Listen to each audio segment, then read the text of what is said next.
सात संगत जी प्यार से कहना, धन निरंकार जी, मेरी मांग प्रभु से। सात संगत बड़ा ही अहम सवाल है कि ब्रह्म ज्ञान लेने के बाद मेरी मांग क्या है प्रभु से। बहुत महत्वपूर्ण। सात संगत अक्सर जब भी हमें मांगने का अवसर प्राप्त होता है तो साधारण अवस्था में तो हम सात संगत अनेकों मांगे इस संसार में कि मेरे शरीर स्वस्थ हो जाए, या और कोई मांग धन करके, गाड़ी की, और भी बहुत सारी मांगे।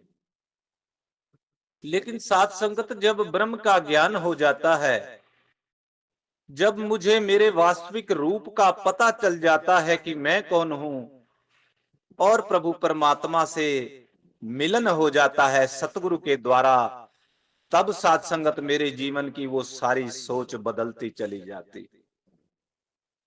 सात संगत इस विशाल के साथ जुड़ करके सोच भी विशाल हो जाती है। सात संगत हम जितने भी पुरातन महात्माओं की आज बात करते हैं, गुरसिखों की बात करते हैं, ब्रह्म ज्ञानियों की बात करते हैं, तो हम उनकी अवस्था देखें और फिर अपनी मांग के बारे में सोचें कि आज मैं प्रभु से क्या मांग करता हूं। सात संगत ब्रह्म का ज्ञान और आत्मबोध होने के बाद भक्त संसारिक पदार्थों में और संसार में नहीं फंसता। वो कमल की तरह कीचड़ से जिस तरह वो अलग रहता है, इसी तरह से संसारिक मोह माया से अलग रहते हुए वास्तविकता के सत्य के साथ जुड़ करके उसकी मांग भी सत्य से जुड़ी होती है। मीराबाई के पास सारे संसारिक पदार्थ थे।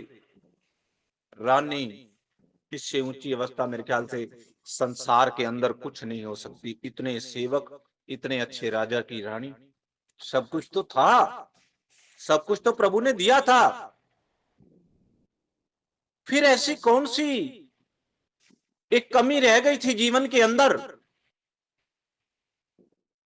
कि ये लगा कि उस प्रभु के बिना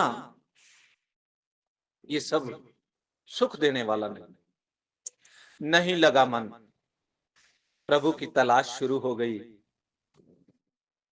और तलाश भी इसीलिए शुरू नहीं हुई सात संगत की मैं, मेरे को प्रभु मिलेंगे तो मैं उनसे कुछ ऐसी मांग मांगूंगी, कुछ ऐसा मांगूंगी। मांगे खत्म। बस प्रभु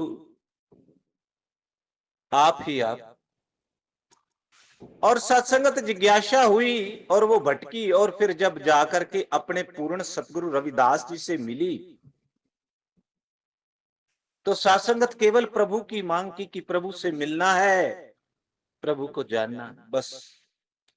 और कोई मांग नहीं, ना दिल में थी कि जब प्रभु मिलेंगे तो मैं ये वाली सिद्धि प्राप्त कर लूंगी, ये वाला कुछ मांग लूंगी। ना जी ना। और सत्संगत इनके पास तो सब कुछ था और फिर भी मन नहीं लगा उसमें। और फिर सत्संगत आगे भगत सुदामा की अवस्था देख लें।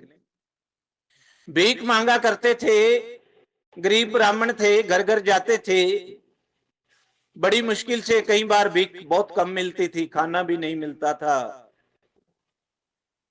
और त्रिलोकीनाथ उस रूप में मित्र थे।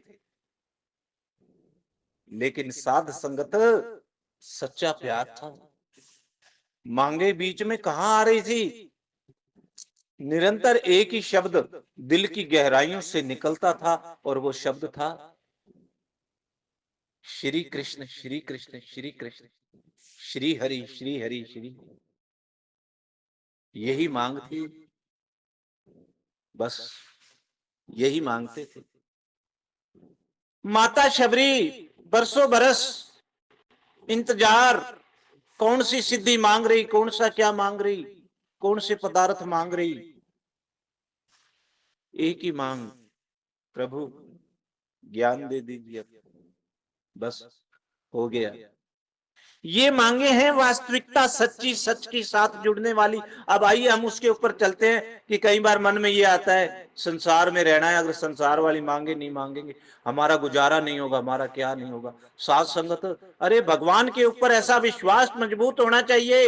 अरे सुदामा जी जब तक घर वापस पहुंचे थे, जब उनसे उनकी वाइफ ने बोला था कि जा करके मांगो कुछ, तुम्हारा दोस्त है बहुत गरीबी में जीवन, लेकिन वो वहां पहुंचे भी पत्नी के दबाव में, लेकिन मांग नहीं पाए। जाकर के वहां प्रभु ने पूछा क्या लाए, जो वो चावल थोड़े से लेकर के और फिर उनको दिए और बिना मांगे वापिस आ गए। और ये अंतर्यामी तो सब जान रहा था कैसे आया है, क्या मांगने किसने भेजा है। घर पहुंचने से पहले महल बना दिया, मांग मांगी भी नहीं। अरे ये मांगे होती।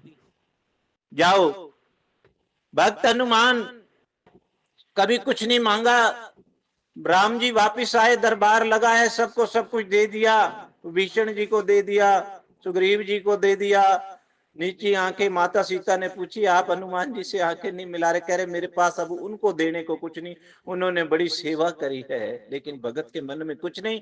और जब उनके मांगने का अवसर आया, कहते प्रभु आपके पास तो बहुत कुछ है, लोगों को आपने एक एक मांग दी है, मैं तो 2 पद मांग रहा हूं आपकी, ये 2 चरण कमल मांग रहा हूं। देखिए कैसी अवस्था, कैसी मांग। साथ संगत प्रभु से प्रेम करें, समर्पित हो जाएं। सच्चे पातशाह मैं आपके दर पे आ गया हूं, आप जानो आपका काम जाने, तेरे भरोसे मेरी गाड़ी, तू जाने तेरा काम जाने। प्यार से कहिए धन्यंकार जी।